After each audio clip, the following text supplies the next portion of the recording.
वो बड़े ही बहादुर थे। उनमें से एक ने अपने राजा के अन्याय के विरुद्ध आवाज़ उठाई। राजा बड़ा ही कठोर और बेरहम था। जब उसे मालूम हुआ तो उसने उस नौजवान को फांसी पर लटका देने का आदेश दे दिया। नौजवान ने राजा को कहा कि आप जो कर रहे हैं वो ठीक है और मैं खुशी खुशी फांसी चढ़ जाऊंगा, लेकिन आप मुझे थोड़ी मोहलत दीजिए ताकि मैं गांव जाकर अपने बच्चों से मिल आऊं। राजा ने कहा, नहीं, ऐसा नहीं हो सकता, मुझे तुम पर भरोसा नहीं है। तो नौजवान के मित्र ने कहा कि महाराज, मैं इसकी जमानत देता हूँ, अगर ये लौटकर नहीं आए तो इसकी जगह मुझे फांसी दे दीजिएगा।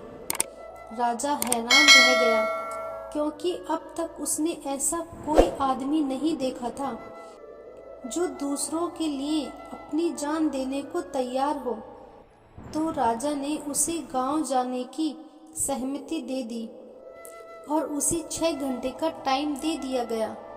नौजवान चला गया और उसने देखा कि उसे लौटने में 5 घंटे का समय लगेगा और वो आराम से जाकर आ सकता है। अपने बच्चों से मिलकर लौटते समय रास्ते में उसका घोड़ा ठोकर खाकर गिर गया और फिर उठा ही नहीं, और उस नौजवान को भी चोट आई और इसी वजह से उसे आने में देरी हो गई। उधर 6 घंटे बीत जाने के बाद उसका मित्र खुश हो रहा था और भगवान से प्रार्थना कर रहा था कि उसका मित्र नहीं आए ताकि वो अपने दोस्त के काम आ सके। तय समय पूरा हो जाने के बाद मित्र को फांसी पर लटकाया जा रहा था कि नौजवान आ पहुंचा और उससे कहा, अब तुम घर जाओ और मुझे विदा करो।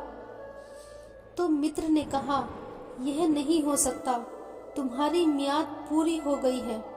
तो नौजवान ने कहा, ये मेरी सज़ा है, इसीलिए मुझे इसे सहने दो, तुम अपने घर जाओ। दोनों मित्रों की इस बहस को राजा देख रहा था तो उसकी आंखें डबडबा आईं और उसने दोनों को बुलाकर कहा, मैंने तुमको माफ़ कर दिया है और तुम्हारी दोस्ती ने मेरे दिल पर गहरा असर डाला है, और इसके बाद बादशाह ने कभी किसी पर जुल्म नहीं किया।